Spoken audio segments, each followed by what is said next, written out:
My mother stood at the head of the picnic table, beaming, and announced that my sister would be moving into the lake house permanently. I didn't say a word. I just smiled and nodded along. But I had no idea what was coming next. Let me back up. The barbecue was the usual July 4th chaos.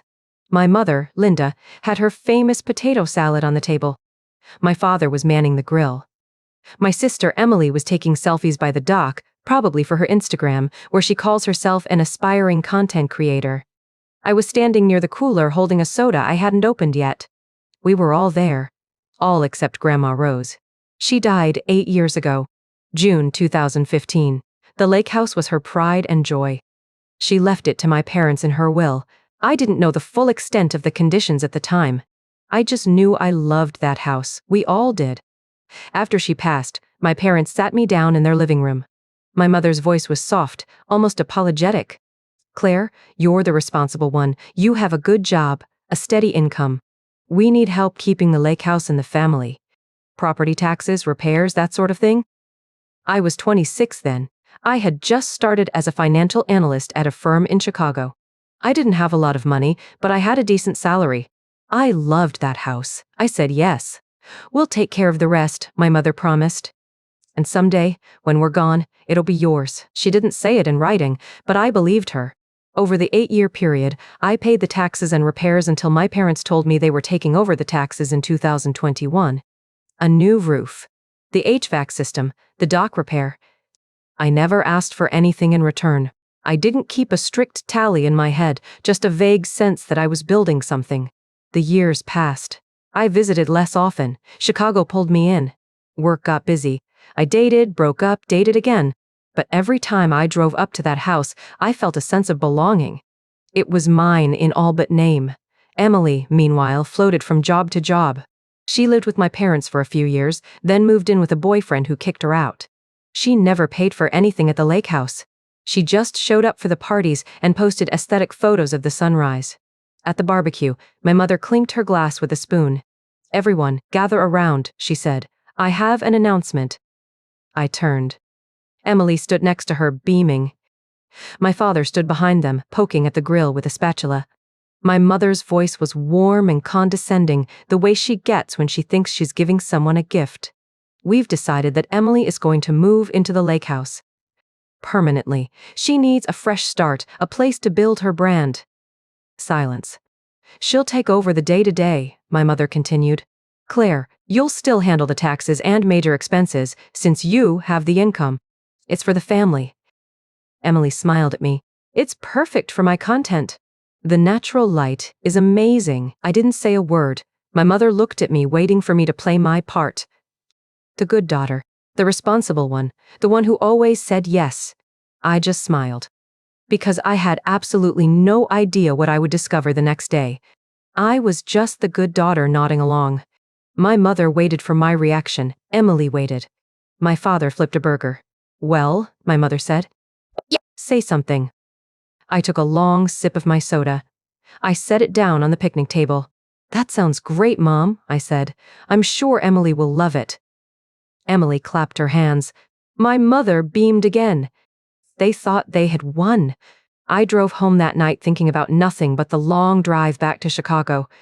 The next morning, July 5th, I sat down at my desk, pulled up the county tax portal, and typed in the parcel number for the lake house. Just routine, and I saw something I did not expect. The property had a delinquent tax lien from 2 years prior. My parents had stopped paying. They didn't tell me. They let the taxes go, and the county put a lien on the house. The balance was $12,400. I sat back in my chair. I stared at the screen, and I felt something cold settle in my chest. I called my friend Mark. He's a real estate attorney. He told me the lien was public record and could be bought at auction. Harrison Holdings, the LLC I had formed in 2022 with Mark as registered agent, bought the lien on July 10th at the county auction. I owned the debt now. They had no idea what was coming. I still remember the day Grandma Rose died. June 2015. I was 26, living in a studio apartment in Chicago, barely making rent. My mother called me at 7 in the morning. Her voice was flat, rehearsed. "Grandma passed last night." "The funeral is Saturday. I drove up to Michigan that weekend." The lake house was packed with relatives I hadn't seen in years. Aunts, uncles, cousins, everyone wanted something. A china cabinet, a fishing boat, the antique rocking chair in the corner. My mother pulled me aside in the kitchen. "Grandma left the house to your father and me," she said. "But she made me promise something. She wanted you to have it someday. You're the eldest granddaughter.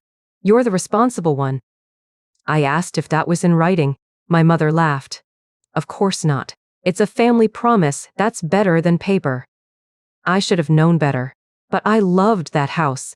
I loved the cedar smell, the creaky stairs, the sound of loons across the water at dusk.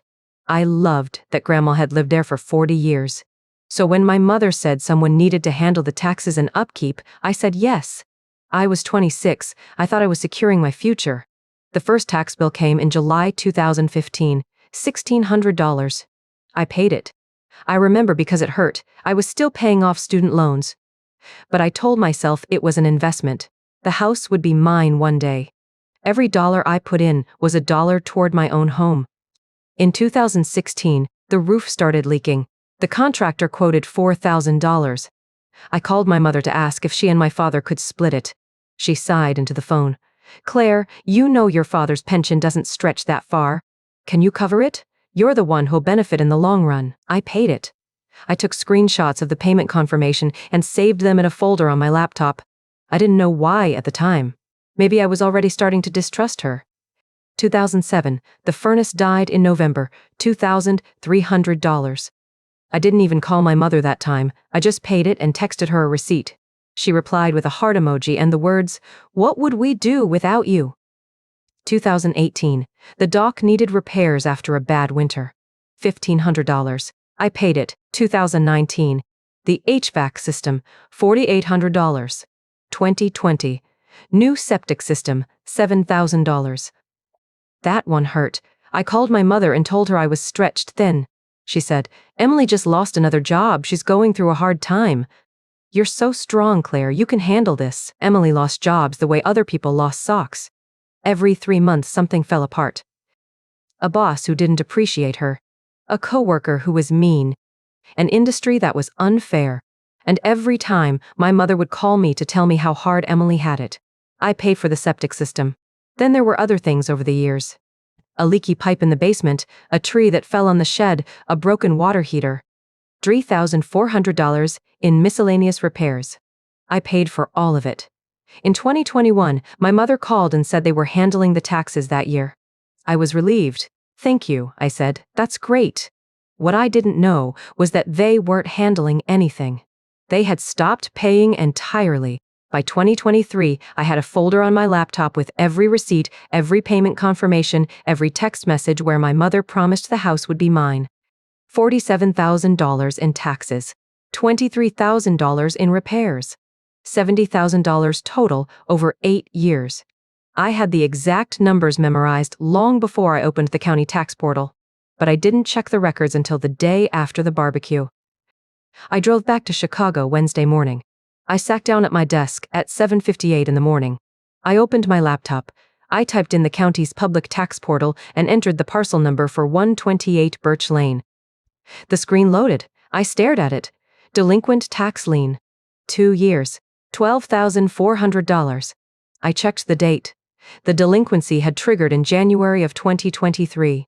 6 months ago. My parents had known. They had let the tax bill go unpaid and never said a word. I sat back in my chair. I thought about every single payment I had made.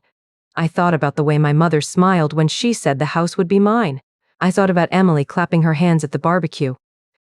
And then I thought about Grandma Rose. She had been a school principal. She had seen every trick, every excuse, every lie. She had spent 40 years watching people try to get away with things. I remembered the day she put the safety deposit box key in my hand. "Put everything in writing, honey," she said. "Trust is fine, but paper lasts longer." I didn't know then that she meant the deed. I opened my desk drawer and pulled out the small envelope she had given me. Inside was a key and a note in her handwriting for when you need proof. I didn't know what she meant, not yet, but I had the lien. I had the door. I opened the county tax portal and typed in the parcel number again, just to make sure I hadn't imagined it. The red letters still glowed on my screen. Delinquent tax lien. $12,400. And then I opened my folder. All those receipts. All those promises, all that time. I closed the folder and picked up my phone. I called Mark Chen. He picked up on the second ring. Claire, everything okay? I need your help, I said. Property tax issue. A lake house in Michigan. Me. I explained the situation. The 8 years of payments. The promise. The barbecue. My mother announcing Emily would move in. And the delinquent lien I had discovered the night before. Mark listened without interrupting. When I finished, he was quiet for a moment. You're sure it's a tax lien, not just a late payment? I checked the county records 3 times, I said. It's a certificate of delinquency, 2 years unpaid. $12,400, including penalties and interest. And your parents don't know you found it. No. Mark let out a low whistle. Claire, do you understand what that means? Me. A tax lien isn't just a debt. It's a legal claim against the property. If you buy that lien, you become the creditor. And if they don't pay you back within the redemption period, you can force a foreclosure sale. I felt my pulse slow down. How long is the redemption period? Michigan is 30 days for tax liens purchased at auction. But you can't just walk in and buy it. You need to bid at the county auction. Can you help me do that? Absolutely. But Claire, are you sure you want to go down this road? Once you start, it's a legal process. There's no taking it back. I looked at the safety deposit box key on my desk. The note from Grandma Rose. I'm sure. Good. Here's what we need to do. He explained the process step by step. First, I needed an LLC to buy the lien. He could set that up in a day. He had a registered agent service he used for clients. Then, we needed to check the county auction schedule. Michigan tax liens are sold at public auction every quarter. Harrison Holdings, I said. That's the name of my LLC. I set it up last year. Even better, send me the paperwork. I'll file the amended documents so it's authorized to purchase tax liens. We checked the auction schedule together. The next one was Monday, July 10th, at 10 in the morning. 5 days away, I spent those days in a strange calm. I went to work. I answered emails. I ate dinner. And every night, I opened a spreadsheet and tracked the days like a countdown. On July 10th, I drove to Lakeview. The county auction was held in a small room in the courthouse basement.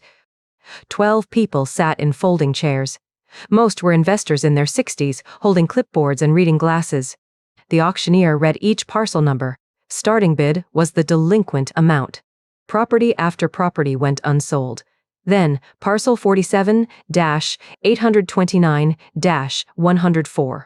1,428 Birch Lane. Delinquent amount, $12,400. I raised my hand. Any other bidders? Silence. Sold to the winning bidder for $12,400. I wrote a cashier's check for exactly $12,400. Made payable to the Lakeview County Treasurer. My hand didn't shake. 20 minutes later, I walked out with a certificate of purchase, a legal document stating that Harrison Holdings LLC owned the tax lien on 1428 Birch Lane. If the property owner didn't redeem the lien within 30 days, I could petition the court to foreclose. I called Mark from the parking lot. It's done. I'll review the certificate, he said, but congratulations. You now have a 30-day clock ticking. 30 days, I repeated. That's how long your parents have to pay you back the $12,400 plus interest.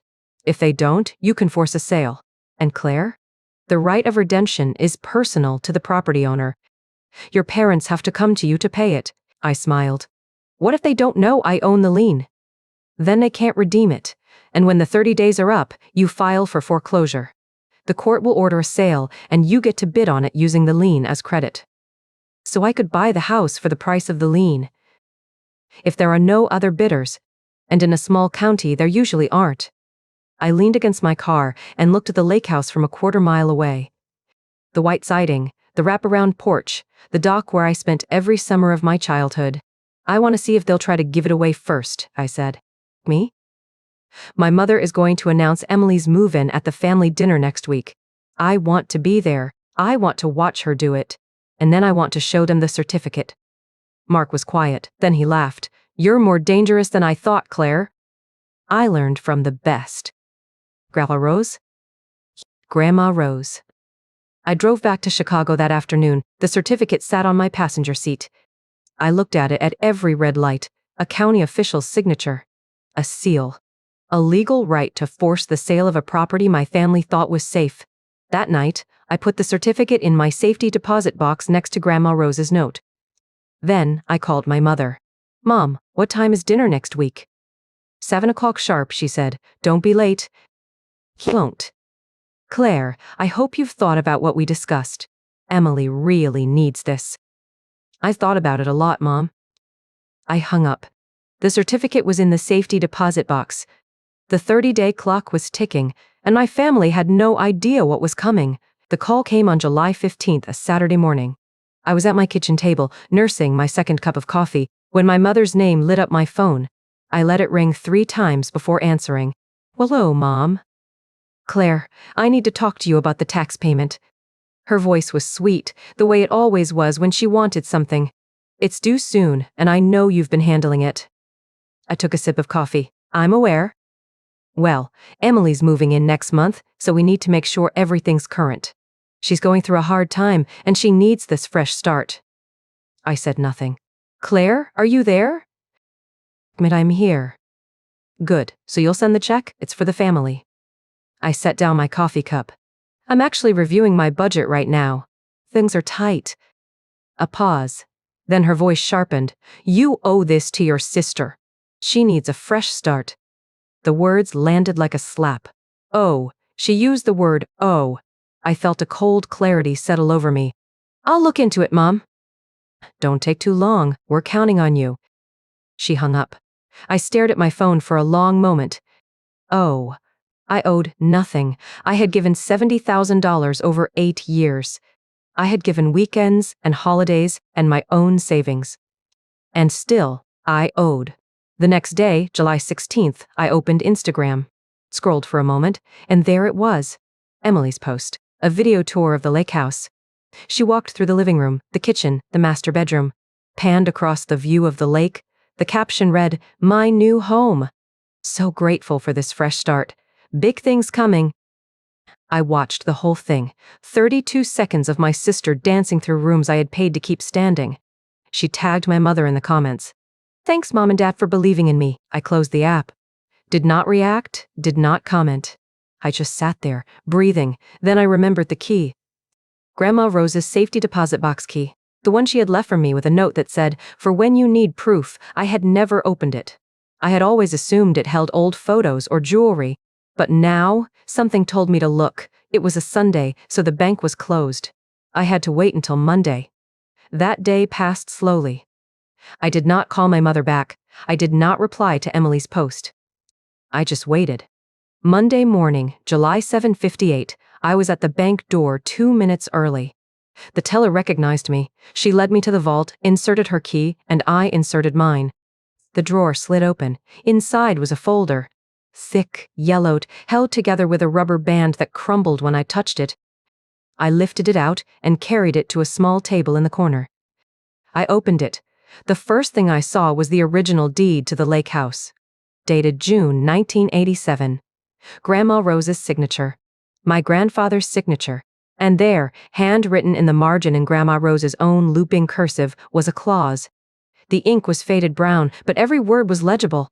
It said, This property shall not be sold or transferred without first offering it to the eldest granddaughter of the grantor, Claire Harrison, at fair market value. This right of first refusal shall pass to no other party. Below it, her signature again. And a notary stamp.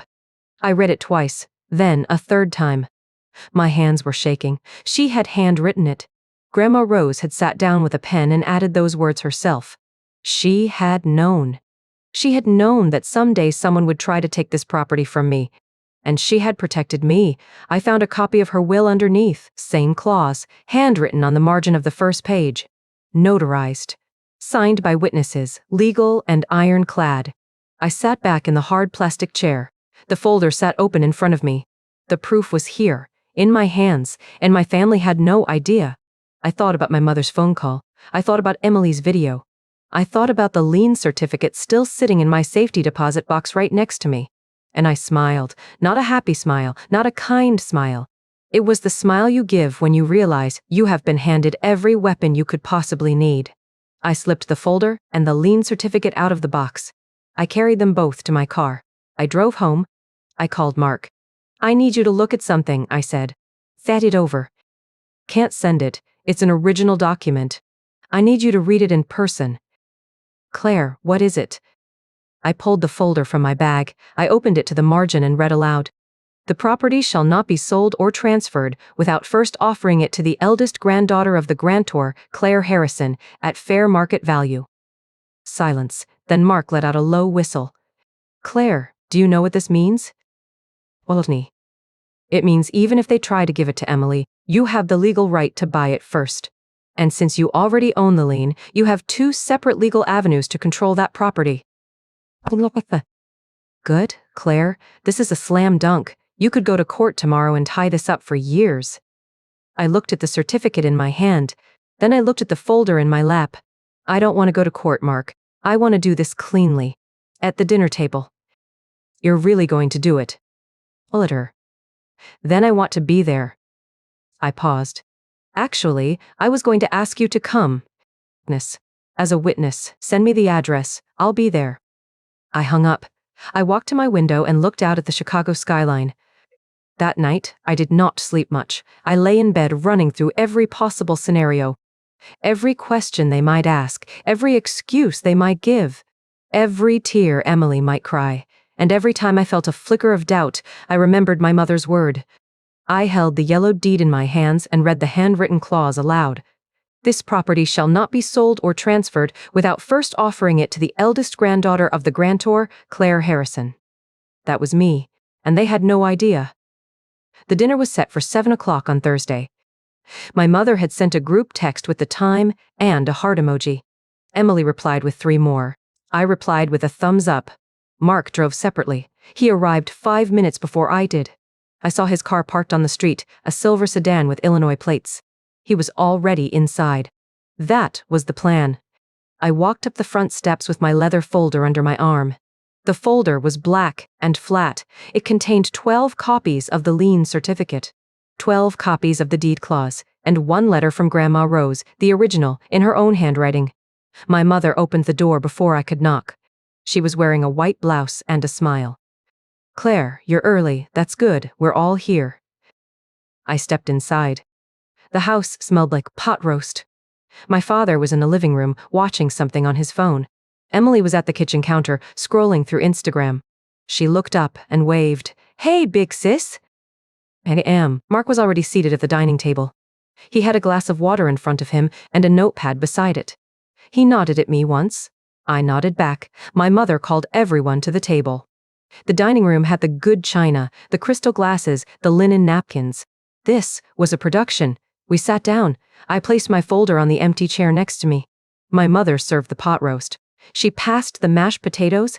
She poured herself a glass of red wine. Then she stood up. Before we eat, I have an announcement. Emily smiled. My father looked at his plate. Your sister Emily has been through a lot lately. She needs a fresh start, so your father and I have decided to transfer the deed to the lake house to her. She'll be moving in next month, rent-free. And Claire, we'd like you to keep handling the taxes and repairs. For the family. She said it like it was a gift, like I should be happy. I did not say anything. Emily looked at me. You're okay with that, right? I mean, you've been paying for years. It's only fair. It is fair, I said. My mother sat down. She lifted her wine glass. I picked up my folder. Ooh, I have something too. I opened the folder and pulled out the stack of paper. I walked around the table and placed a copy in front of each of them. My mother. My father, Emily. I kept one for myself. I set one in front of Mark, but he already knew what it said. My mother picked up the paper.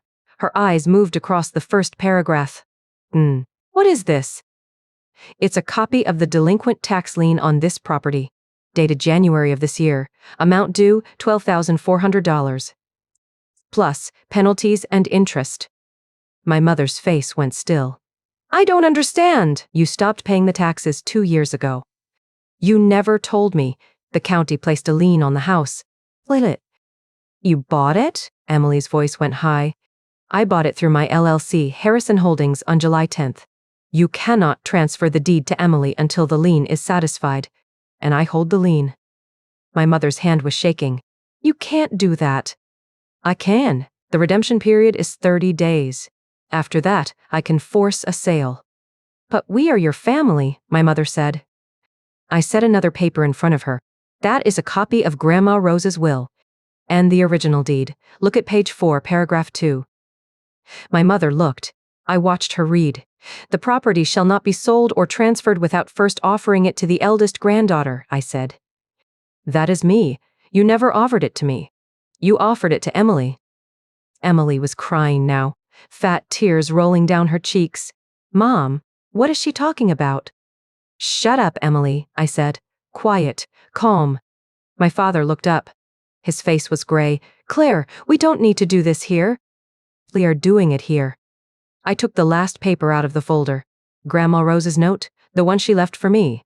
I did not read it aloud. I simply held it up. Grandma Rose put that clause in the deed because she knew one of you would try this. She knew you would give her house to Emily and leave me with nothing. I picked up my fork. I took a bite of the pot roast. This is really good, Mom. You should try some. Emily was sobbing. My mother was staring at the paper in her hands like it was a snake. My father said nothing. I chewed slowly. Swallowed. So here's what is going to happen, I said. When the redemption period expires, I will exercise my right of first refusal. I will buy this property for $14,800 total. The back taxes and the fees. Then I will sell it to a developer who is very interested in this lot. You can't, my mother whispered. I can. And I will. I picked up my folder. I folded the letter from Grandma Rose and placed it inside. You want me to be the responsible one, I said. I am being responsible. For myself. I walked to the door. Mark stood and followed me. Emily screamed my name. Claire! I opened the door. Cool night air hit my face. I walked out. I did not look back. The next morning I called Mark. The redemption period expires August 9th, I said. I want to be ready to close on the 10th. Already working on it, he said. I could hear the smile in his voice. I filed the notice of intent yesterday. Your parents have 30 days to pay $12,400 plus interest. If they don't, you take possession. They won't pay it, I said.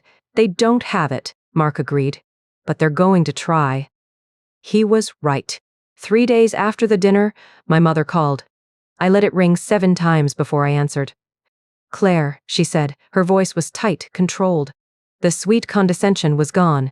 We need to talk about this. I'm listening. The county said we can redeem the lien. We just need the money. Glena. We don't have $12,000, she said. Your father's pension doesn't cover it. And Emily needs help with her moving expenses. I said nothing. We were thinking, she said, you could lend us the money. For the house. And then we could work out the deed situation later. Why me? I waited 3 seconds. No. Claire. No, Mother. I will not lend you money to buy back the house from myself so you can give it to Emily. She was quiet. I heard her breathing. You've destroyed this family, she whispered. You let the taxes go delinquent, I said. You stopped paying 2 years ago and never told me. You asked me to pay for a house you were giving to Emily? I didn't destroy anything. I just stopped being the one who fixes everything. She hung up. Emily tried next. She sent me a text at 11:30 at night. You're ruining my life. I had everything planned. The lake house was going to be my fresh start. You don't understand what it's like to have nothing. I read it twice. Then I typed. I understand exactly what it's like to have nothing. That's why I kept paying for 8 years. She sent 17 more texts. I didn't read them. On July 25th, my mother called Mark. He told me about it the next day over coffee. She asked if there was any way to stop you, he said. I told her the lien was valid, the right of first refusal was valid, and you had perfect documentation. She asked if we could be reasonable. I said my client was being very reasonable. What did she say? She said you were being vindictive. I told her that a vindictive person wouldn't have paid the taxes for 8 years. A vindictive person would have stopped after the first broken promise. He took a sip of coffee. Then she asked if you would accept an apology. Was it an actual apology? It was the word apology, used as a transaction. She asked if you would drop the claim if they apologized and let Emily live there temporarily. Temporarily meaning forever. Temporarily meaning forever, he confirmed. What? Tell her no. August 9th arrived without fanfare. I checked the county portal at 4:59 p.m. The lien had not been redeemed. At 5:30 p.m., I refreshed the page. The status changed to subject to foreclosure. I called Mark. It's done, I said. I'll file the papers tomorrow morning, he said. You should have title by the end of the week. On August 10th, I signed the documents. The deed transferred to me for the back taxes, penalties, and fees. I wired the remaining $2,400 in fees, bringing my total cost, including the lien, to $14,800. The county clerk recorded it at 11:23 a.m. I owned the lake house. I stood in my Chicago apartment and stared at the email confirmation. 8 years, $47,000 in taxes, $23,000 in repairs. $70,000 of my life poured into a house that was never mine. And now it was mine. I didn't smile. I didn't cry. I just closed my laptop and called the number I had saved for 3 weeks. Lakeside Development, a woman answered. This is Claire Harrison. I own the property at 1428 Birch Lane in Lakeview, Michigan. You submitted an inquiry about vacant lakeside lots. Are you still interested? The developer sent an offer by the end of the week. $320,000. Cash. No contingencies. They wanted to build a strip mall. Coffee shop, pharmacy, grocery store. The lake house would be demolished. I signed the paperwork on September 1st. The closing was September 15th. I sat in Mark's office and watched the numbers move on the screen. Purchase price, $14. Sale price, $300,000. Net proceeds after closing costs, about $300,000. Mark handed me a check. You did it. It wasn't about doing it, I said. It was about being done. That evening, my phone buzzed. A text from my mother. You've destroyed this family. I read it 3 times. I thought about Grandma Rose. I thought about her handwriting on the deed clause, her voice saying, "Put everything in writing, honey." I thought about the weight of that safety deposit box key in my palm. I didn't reply. I put the phone in my drawer. I looked at the deposit in my account. A few weeks later, a cousin told me Emily had moved into my parents' basement. My mother stopped speaking to me. The lake house is gone now, reduced to a parking lot for the strip mall they built. I don't miss it. When I drive through Michigan for work, I take the long way around. I don't need to see it. I remember it well enough. The night I stood in my new condo with the keys in my hand, I opened the letter from Grandma Rose. Be the one who protects yourself, she wrote. One else will. I framed it. It hangs in my hallway. Every time I walk past, I stop for 1 second. I remember, and I keep walking. I closed on the condo in early October. 2 bedrooms in Lincoln Park on a quiet street with old trees. I paid $280,000 cash. The day I got the keys, I walked through every room and locked the doors behind me. Then I sat on the floor in the empty living room and stared at the wall for a long time. I had spent 8 years believing a promise that was never written down. I had given $70,000 to a house that was never mine. And now I had a 2-bedroom condo and a check for the rest. The scholarship fund took 3 weeks to set up. I called the community foundation in Lakeview and told them what I wanted. A $40,000 endowment in Grandma Rose's name. A small award every year for a local student. The woman on the phone asked if I wanted to include a personal statement. I wrote 3 sentences. My grandmother believed in writing things down. She taught me that love without documentation is just a feeling. This scholarship is for students who need both. They approved it before Halloween. After her September 15 text, I didn't hear from my mother again. That was fine. I had said everything I needed to say with a leather folder and 12 copies. Emily moved into my parents' basement. I heard it from a cousin who texted me in November. She asked if I was okay. I said I was. She didn't ask about Emily. The developer broke ground that same month. I tracked the permits online because I wanted to know when it was over. On November 15th, the demolition crew arrived. They tore down the lake house in 3 days. The foundation, the dock, the screened porch where Grandma Rose used to drink iced tea, all of it, gone. I didn't go watch, but I knew the date. I marked it in my calendar so I would not forget. By January, the property was a parking lot. The developer built it fast. Strip mall, they called it. A video rental store and a dollar store. I drove past it once on a work trip in February. I took the long way around, just like I said I would. I pulled into the lot anyway. I sat in my car for 5 minutes. The lake was still there, the trees were still there, but the house was gone, and the dock was gone, and the barbecue pit where my mother had made her announcement was a concrete slab with a painted line for a parking space. I started the engine and drove away. A few months passed. I did not call my mother. She did not call me. I sent a card at Christmas. No reply. Emily tried to message me once. It was a long text, full of blame and hurt. I read the first line and deleted the rest. There was nothing she could say that I needed to hear.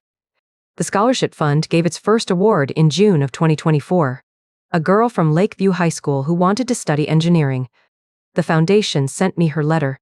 She wrote about her grandmother, about wanting to build things that lasted. I sent her a check and a note. I said her grandmother would be proud. I framed the letter from Grandma Rose. Be the one who protects yourself. No one else will. It hangs in my hallway, right next to the front door. I see it every morning when I leave for work, and every night when I come home. I don't miss the lake house. I miss the person I was when I believed in it. But I don't need to go back to find her. She's still here. She just knows more now. Thanks for listening. If this story meant something to you, please like and subscribe. I'll see you in the next one.